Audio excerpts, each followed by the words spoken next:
It's now 16 minutes to 8. Welcome back to the newsroom, where we're looking at some of the stories making headlines and possibly how they've been covered. Now, Peter Munya is an opportunist or a victim of the system, if you like. That is according to Raila Odinga, who spoke to my colleague Yvonne Okora-Matole last night. This was several hours after Munya ditched NASA for Jubilee, only 4 days after he joined the former. Let's listen into what Raila's explanation was. See, there are movements in two directions. The movement of the leaders who lost in elections, who are basically trying to look for opportunities. Those ones, you can call them opportunists. Was Mr. Munya an opportunist when he was supporting your side just less than 7 days ago? I've received a message from Mr. Munya, which tells me that he was under a lot of pressure, and therefore he had no other choice, and understand, and I've excused him. So I have no problems at all. But you need to know that I got a lot of votes in Munya's backyard when he was supporting Uhuru in the last elections. So my support in Meru County is still intact. In fact, if anything else, I think it has increased because of what happened. You see, Mr. Munya has been campaigning for me until yesterday when he was called, and then was basically blackmailed. All right, and well, the opposition leader there saying to an extent that even Munya was blackmailed. Julie, how do we handle a story like this? I mean, not even 7 days have gone before Munya ditched Jubilee, went to NASA, now he's back to Jubilee, and the electorate is supposed to be okay with that? Yeah, like I was saying before, I think now it's been distilled to a purely political contest for the top spot.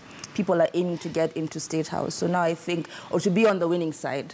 So now it doesn't really surprise me that people are switching allegiances. Isaac Ruto, Munya, people from the other side are probably going to come to the NASA side, because now it's a matter of strategizing to see how you can end up on the side that actually makes it into State House. And for whose benefit is it that you are now going to whichever side that makes it to State House? It depends who you talk to. I was speaking to a friend yesterday who said that Munya went back to the ground and his people were all Jubilee, and he figured out that he could not be on the NASA side. If you ask a NASA supporter, they'll say the absolute opposite. If you listen to Raila Odinga, he was blackmailed. So it depends who you're listening to. I don't think we're going to get to the bottom of this, but I think basically it's political expediency, and I think both sides are out to do whatever it takes to get the support and to get that voting machine on the track, you know, the train on the track to State House.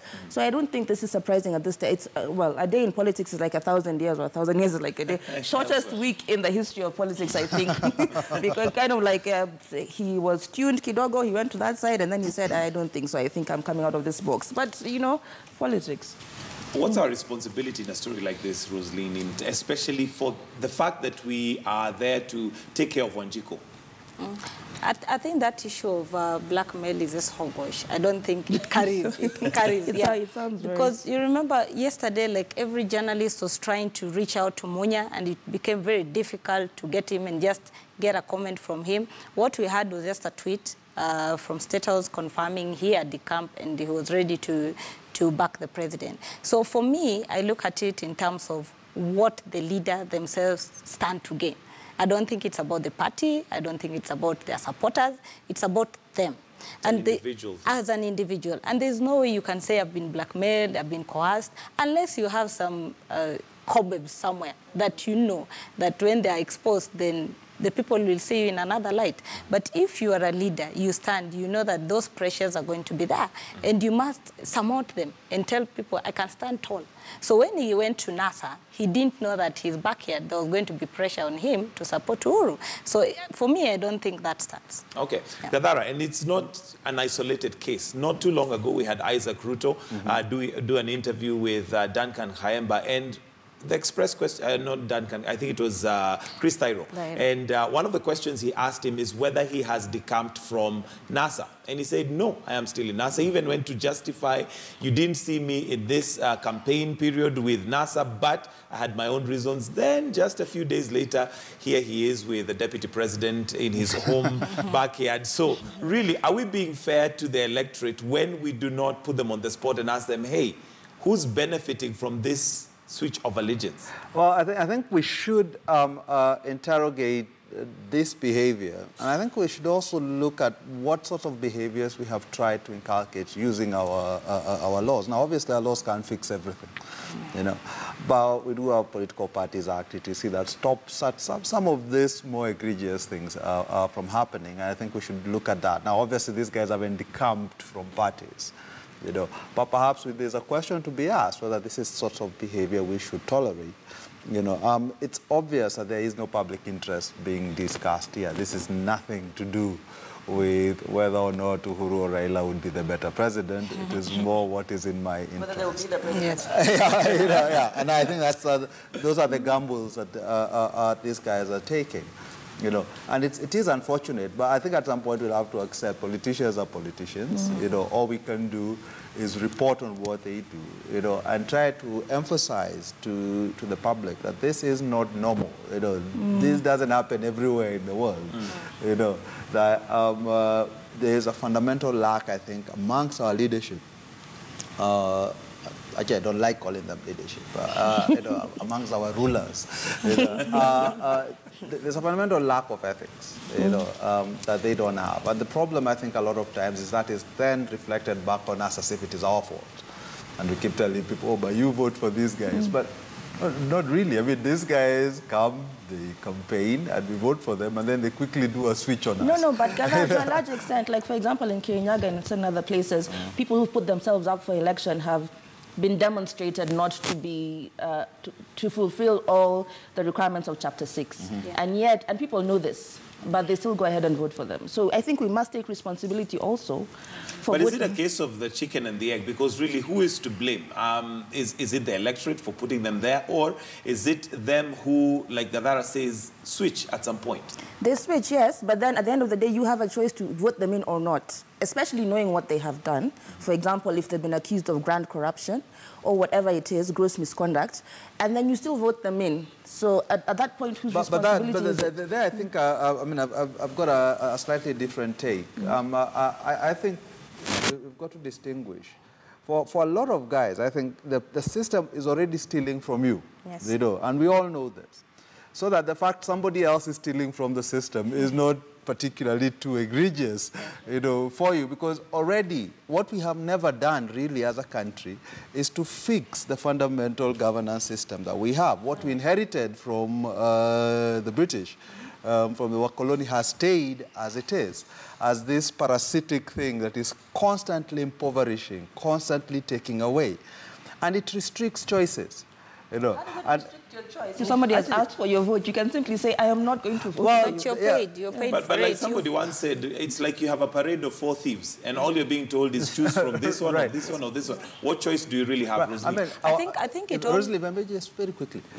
If you look at our parliament and what it has done in the last 2 elections, it has suspended campaign finance rules.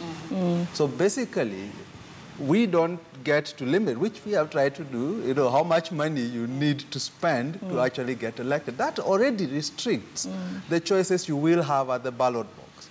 And the second thing is we have so privileged that participation in voting over and above participation in everyday governance, so that you can't hold these people to account after you have voted. You know, you're told, in fact, Kenyatta keeps telling us, oh, wait 5 years, then you can do something about it.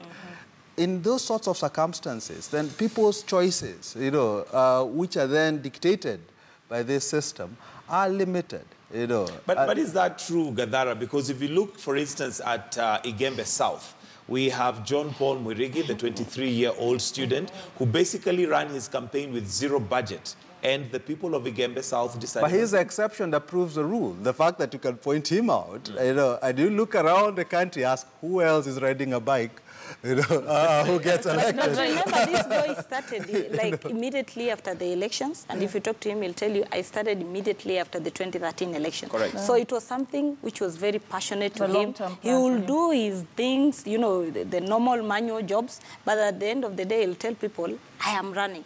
But just to boil down to what I wanted to say, I think also our institutions are not doing their work, because before a candidate is presented to the electorate, they are supposed to do a background check.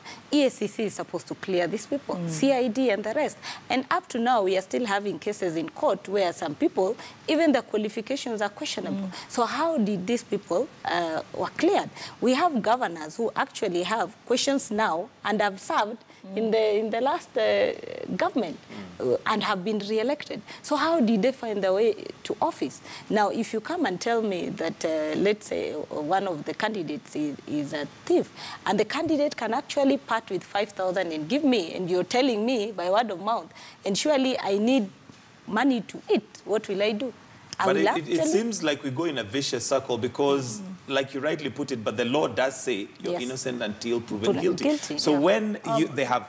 There's something that, I mean, and I have to say this, because I find it very problematic and disturbing that we take the language of courts and apply it as if that it should be the language that we deal politics and our life with. The courts are there to establish particular things. You know, can you prove a fact? You know, and there's a reason why we say this. But surely we cannot go into the political sphere and we say you're innocent. But isn't that the same law that politicians are using? We would never say Moi is corrupt. Moi was corrupt. The Nyayo regime was corrupt. Because somebody could always come back and ask you, do you have evidence? Yes. But I am a citizen. How the hell do I get this evidence? The thing is, there is discourse that belongs in a courtroom, you know, and there's a reason it belongs in the courtroom. We don't want government simply picking people off the streets and jailing them, you know, and we put a condition on it.